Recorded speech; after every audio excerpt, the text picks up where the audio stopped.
What is going on, Movie Meals?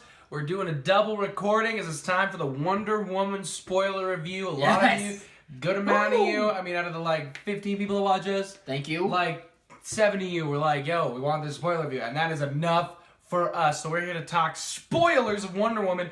So we can go into positives, we can go into negatives. Why don't we just start with, we'll go back and forth and just say things we remember that really stick out since we've seen the film, whether that's positive or negative. We'll start with you because you're the Wonder Woman freak man himself. Yeah. What's the first thing that really stands out to you? Spoilers galore, guys. The one thing that stood out to me was, of course, Wonder Woman. Like, she was awesome. All right, done video. Have a good one, guys. All right, see you guys later. No, like, the Wonder Woman was amazing. Gal Gadot pulled it off completely. This character... What Patty Jenkins and Gal Gadot were able to do was pull off exactly what Wonder Woman is supposed to be about. She's supposed to be about not the voice just for women, but the voice for the people in general, for the innocents.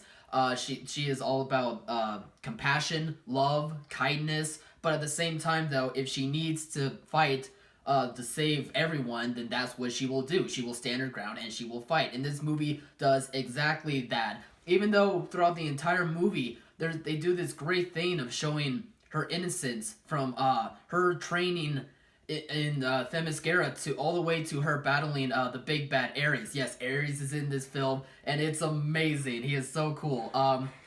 Yeah, from beginning to end, it starts with her having this blind innocence that she thinks she knows everything, but she doesn't know how the outside world acts. She doesn't know what these kind of people that they are. And throughout the film, while she still has these thoughts of what makes Wonder Woman Wonder Woman, they do this great job of transitioning from that innocence to understanding what the human world is like and why she needs to be outside of into man's world to help them. And it's done absolutely. I don't think you said a single spoiler in that 2.5 minutes. There's still a lot of video You left. said Ares, which was maybe a minor spoiler. Hey guys, let's talk about some spoilers here. All right, take it Robin away. Wright dies. What? In like the first 10 minutes of this film, and I was sad because I love Robin Wright as an actress. I'm a big House of Cards fan. I know I mentioned in the other review that her character arc a little bit, but getting into spoilers, she dies, and I like the way her death helps Diana to become the woman she is. Because you're right, Gal Gadot. First of all, easy on the eyes. There's a beautiful woman. She is good looking. Spoilers! And, but she did. I was very critical of her acting in Batman v Superman. I thought parts were really good, and I thought parts were a little wooden. And she blew me away, and I completely loved everything she did. I thought her facial expressions hit from just her eyebrow moving up. I noticed that like her eyebrow kind of like raised, and she had a lot of good facial expressions in that scene where Chris Pine's naked, and they're having all that back and forth with one another. Sorry.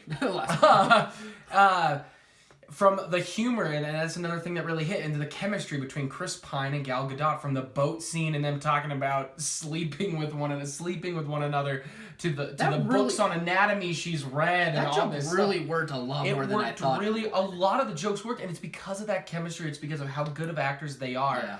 So that was something that really stood out. I mean, because we've talked about the directing galore, and that's something that we don't need to. The directing is fantastic, but I'm gonna stick to the actors for now. Like, their performances were so good throughout the whole thing, and it really shows for both Gal Gadot and Chris Pine in the three main acts of the film. I would say the beginning part with the beach fight, each act, I would say, rises, concludes, and then starts again. Yeah. And the beach scene was phenomenal. So well done. From the way it was just choreographed to following these specific characters. There was cutting, it wasn't long takes, but it worked.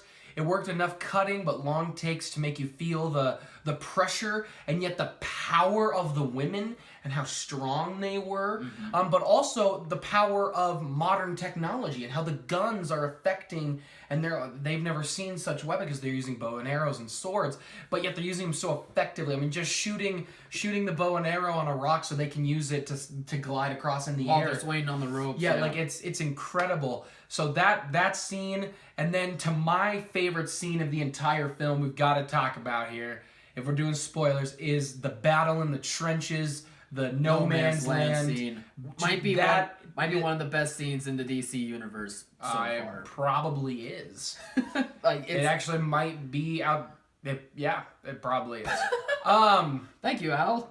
No, it is fantastic. Mm-hmm. And that, like what you were saying of Diana and Gal Gadot's performance of how to make her that she's for the people, and she just looks at these innocent people and they can't go over there, they can't stop the fighting, and she's like, well, I can single-handedly. She gets up, that confidence. And I was talking about this with a friend. There's the shot in the trailers, and you see it in the film as well, where it's her and she's got her shield up and the bullets are just coming like crazy, and it's a side shot. That shot's really powerful, and I was excited to see it in the film. But I think there's a better and more powerful shot that Patty Jenkins had where it's above her, and we're looking down, and we can see the bullets coming at such speed, some missing, some hitting her, and she's slumping down because she has to protect her feet, and it is just incredible. I take a minute, you talk. I need to catch my breath and think about the greatness of Wonder Woman. Throughout that scene while we're at it, not only did they show off how powerful and how great of a fighter Wonder Woman is, but they also showed the surrounding cast, the team that she's with throughout this war. And I actually ended up, we didn't talk about this in the actual review, I don't think, but I actually did end up enjoying most of the team that she was a part of. I liked them a lot. I liked the team that Steve Trevor has assembled, and I thought that they had some great character moments sprinkled out throughout that scene as well, more so than I think people give them credit for. And not only that, but I like that it showed how she acts with the team, because not only does it show that she can handle herself, but also shows that she can work with other people. It gives us glimpses into what kind of a team player that she can be going into Justice League and beyond Justice League, hopefully. I'm more excited for her than any other character in Justice League because of this film, moving forward. Right. Continue, sorry. No, I mean, the side characters I thought were very great. I wouldn't say that they're memorable, but they at least had enough moments where you can get on board with them and that you root for them throughout this movie. I thought they were just as good as, I know a lot of people are comparing it, but Captain America, the First Avenger. Yeah, there's a little bit of though you like, both these films do a really good job of making you like the side characters, and not forcing where it's like, all right, we need to know everything about these guys, but putting in who they are, peppering them throughout the film, and with Gal Gadot, and I thought it worked very well. And it shows especially through the No Man's Land scene, and then afterwards as she rushes through the trenches and she's knocking things down, and then into the city where they do the shield thing, which he learned from watching the Amazonians, and she jumps into the tower and takes out the sniper. It's a brilliant scene, and that'll lead us to the third act, which I think's the weakest of the film. And it might be because of how good the first two are, because I think that first fight was so good, and then the No Man's Land scene just trumped it. It was incredible, and I was fine with the final scene. It's become more of a negative as I've thought about it, because it was a little bit of just a CGI villain throwing things, and the more I've thought since seeing the film, it reminds me of X-Men Apocalypse. I think it's a better film, and it was a better scene, because I actually did like the twist of Ares. I didn't see it coming. I'm not one of these guys. It's like analyzing, putting their glasses up, and they're like, I saw the twist coming. I'm just not even thinking. I'm looking and watching and focused on the story. So I usually don't catch a lot of and that's why, to me, a lot of the times if I can do that, it's predictable to me, and then it becomes a negative. But it wasn't a bad twist to me. I actually ended up really liking it. I love that actor. But they ended up doing some generic stuff, and like she fights him and doesn't even really get dirty. I would have liked to have seen a little bit of dirt on her just to show that she was struggling a little bit more, because it kind of was just like two knockdowns and then she takes him out. But the moment with Steve and her, I thought was really powerful. Yeah, it really especially was. The way it was directed, by starting with the making you think maybe she can't hear him, or if it's just for the audience with the noise in the background, as if because after the explosion, if their ears aren't working as well, and then it ends up showing where he says everything and just giving her the watch and saying how much he loves her and stuff like that. That chemistry. So that was becoming more of my bigger negative. What about you? I do want to talk about Ares, because throughout this whole movie, you get a sense that this is a World War I movie, so obviously you get a sense of the dread and the miseries throughout the whole thing, but part of that is because you're wondering, like, is Ares going to show up? Like, where is Ares? Like, which character is he going to be? And throughout this movie, Wonder Woman hints that, if I stop Ares, I stop the war completely. And I love what this movie did, where it gives you subtle hints of you thinking, okay, so Ares could be a part of this war, but what if he isn't? Like, what if this is just what man has done. Like, what if this is just our own doing? And I love that. I love that it wasn't so straightforward. Even at the end, where they do the reveal of showing that Ares is around, he says that I did not start anything. I just sprinkled in bits and pieces throughout, and I've been on the other side to get people off my trace, but I did not really do a whole lot. This was man's undoing, and I thought that that was a wonderful way to make this villain a little bit different compared to some generic villains that we've seen in some superhero movies, and I really enjoy. I do like that the film does a really good job of through the whole until the reveal of Ares and if he's actually real or whatnot and who he is, that he's a professor in Harry Potter. Right. Yeah. And he is. But it does a really good job of making you think with the characters because you're with Gal Gadot through this whole thing. And when Chris Pine's like, no, you don't understand. I know you're super powerful and you're amazing, incredible, but I think you're just wrong and people are really screwed up. I've seen how screwed up people are. I love that they show that. I love for Steve Trevor's character, they show like he's not just this daring rescuer spy guy. He shows like he's been through so much stuff that they show the struggle. It's all weighed down on him. I love that about him. And not only charismatic, but just showing all the weight and all the pressure that's put on. And it makes a good job of you. No, you're good.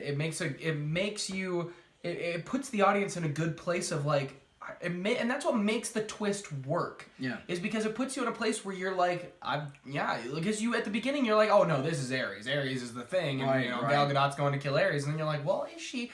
And in a way, it's both because Ares does, as he says, he whispers into him, and like everyone's calling her the poison ivy lady. Yeah, I love it. She really is kind of a waste, and so is the like superpower strength the general gets. Like they're a waste, and it maybe could have been executed slightly better, or maybe they just changed some things up, but ended up working for me.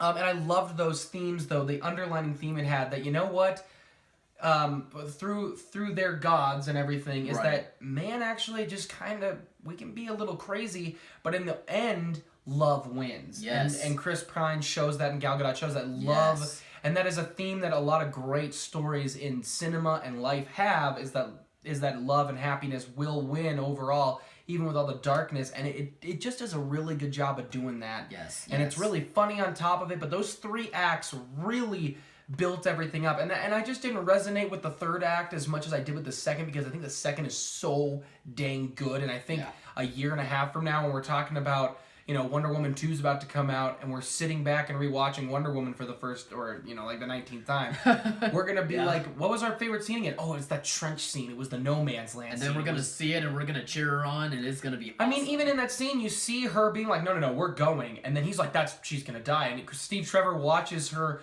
do this, and he's like, well, now we should fight. And he rallies everyone, and they get up, and they go fight, because they now have the ability to take this.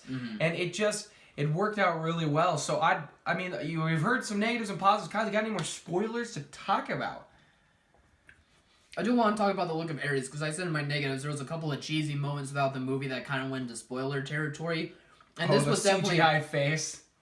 Yeah, like the CGI stuff. Jacked body. Yeah, it really does. There's CGI moments that doesn't work, and it makes some of the character, mainly Ares, very cheesy. Well, they finally showed the reveal of his war armor. I really enjoyed the look of that, but the close-up of him looked off to me. And they showed the character's face and not, like, the face of... It was weird. Like, it showed the actor's face through the helmet, and it just looked off compared to what the armor is supposed to be, this big, brooding, powerful figure. But inside, the face was just all weird and wonky to me, and I just felt like you might as well... make this look like a god, make it look all-powerful. So while the armor made him look powerful, not so much like the inside, so you could still see the character's face. And really, it did not make me feel like this is the big bad, per se, that she should be going up against. So it was stuff like that was cheesy to me and didn't quite work. But yeah, that didn't bother me. That was not one of the cheesy moments for me. For me, it really was the CGI face and the body, because it did not look as good as like the Captain America, where they put in Chris Evans' face on a skinnier body. Right. Yeah. And that pulled me out. The face thing with the armor didn't bother me at all. It just, I don't know. I was hoping for a little bit more. To me, they introduced Ares. It was still cool though. And Ares put armor on, and guess what? Ares still had the same face, Kyle. That's what I saw. I just feel like the God of War should not have the face of Professor Lupin from I don't know. That was just he's a werewolf. Not to diss the actor. He was a great actor. I loved him in this movie, Let's but it talk just about didn't work. something way cooler than anything in this movie is that freaking score, man. Yes. That score is the best. I love the Man of Steel score. It's amazing. This is the best score by far to me. When that score hits in the trenches No Man's Land scene, it is time to fight. I wanted to pick up a sword and join the fight, man. That score is killer. And I remember I was telling this guy at the end of the film when she beats Ares and the camera's kind of panning and everyone's like, we made it, we're patting each other on the back, and she just turns and looks. I personally would have changed that scene. I would have cut out all of them like, we made it and stuff. Not that that's not important, but this is just personally because I love that score so much. Because the score was good that was playing in that scene. It was really good. But I just thought it would have been really cool if she defeats him. Sunset, she's just looking out, and just before she turns, it just gets right into it, and she just turns, and then we cut to the parade, and everyone's happy and kissing, and they go up to the picture on the wall of Steve. To me, that personally would have been really cool, just because I was like, that should just play the score, Just play the score throughout the whole movie. The score is so good. It is amazing. DC fans, guess what? If you hate Marvel, that's fine. I like Marvel a lot. I love Marvel. I love DC. But guess what, Marvel? Your scores are not as good. Ooh. That's not an ooh. No, the DC scores are incredible, and Marvel's like, we have the Avengers. We don't need this. Avengers score is very good. Like they've the Avengers score. I do like the Avengers score a lot, and I like those scores. But there's just I don't remember the Guardians score. Like I remember the Avengers score, but I remember song is it? I remember the Man of Steel with the piano, and I remember this with just the intense organ. I just love it. Any other spoiler you want to talk about? Not so much a spoiler, but to kind of wrap this up, I really enjoyed the fact that DC finally decided to have a nice good movie. That, yes. No, I'm kidding. I love Man of Steel. I really do. Man of Steel's fantastic. I like that it was a solo movie that it took time to establish the main female lead and a very powerful character that should be seen throughout the DC Cinematic Universe. I like that it took its time to set up this fantastic character that we're going to be able to see with all the other great characters in the DC Universe in Justice League. And I like that it wasn't all of this setup and all this stuff that we need to squish in together for all these future movies. They finally decided, look, let's just focus on this character, let's take our time, let's do it justice, and then we'll worry from there. And I think it was a fantastic job on their part. Where I come from, I'm an above average guy. I'm violently below average, actually. Just disgusting. Anyway, yeah, I really love this movie. This is a great film, and one thing too is I actually thought at the very beginning when it opened up and her in modern day of the Batman v Superman time, receiving the image back, I was like, oh wow, is she gonna like sit down and sip tea and tell Bruce Wayne the story? Like, how are we gonna get there? But it's just her looking at the picture and then we go into the story, and I was like, oh, I wonder if this is gonna work, and it ended up working really well. Yeah, this movie is really good.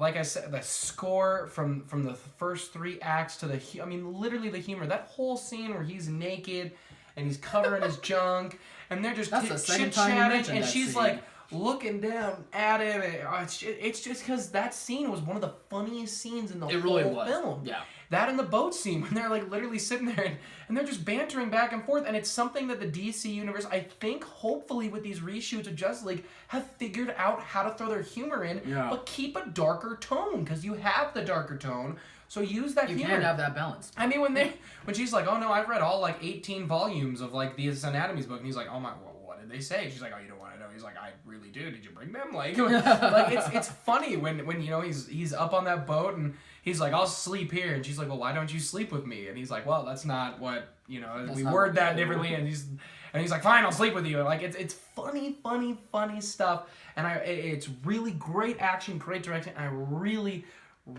enjoyed this film. You and me both, man. I mean, even from the sniper having some of his issues to all their team, I just liked it all. The smoke signals, her just stealing dresses, her doing I just like this film a lot, guys. You telling me everything, all the scenes. It just makes me more happy. It makes me want to see this. Yep.